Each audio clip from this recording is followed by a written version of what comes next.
Bonjour et bienvenue sur le podcast One Thing in a French Day.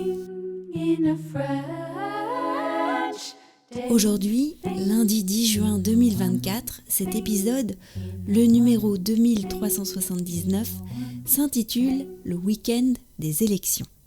J'espère que vous allez bien et que vous êtes de bonne humeur.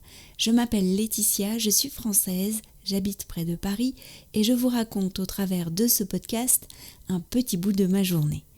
Vous pouvez vous abonner pour recevoir le transcript, le texte du podcast qui est envoyé par email à chaque fois qu'un épisode est mis en ligne. Je vous laisse découvrir sur le site du podcast onethinginafrenchday.com tous les avantages que vous ne soupçonnez peut-être pas qu'il y a à recevoir le texte du podcast. Les abonnements commencent à 3 € par mois. Le week-end des élections. Dans l'épisode de vendredi, je vous disais que je pensais que voter pour l'extrême droite était dangereux. Mais dimanche soir, le score de l'extrême droite aux élections européennes nous a fait froid dans le dos. L'annonce de la dissolution de l'Assemblée nationale par le président de la République a fini de rendre ce week-end effrayant.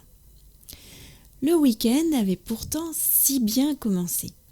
Vendredi soir, après le cours de Kung-Fu, nous avons été raccompagnés, Michaela et moi, par une partie de nos amis.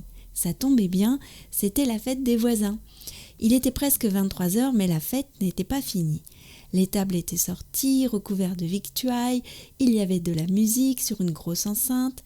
Les enfants jouaient dans la nouvelle allée, c'était super sympa. « Ce sont des raquettes de badminton que vous avez dans le dos ?» m'a demandé un voisin. « Non, des épées de kung-fu. » Noé, de son côté, a initié quelques voisins au moulinet à l'épée. Et ça s'est terminé en démo.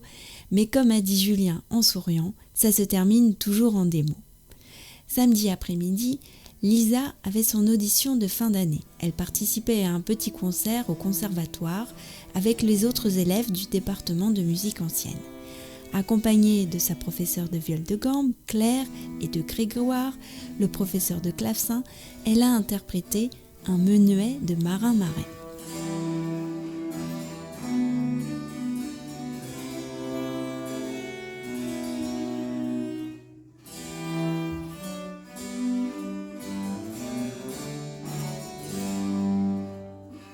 C'était très joli.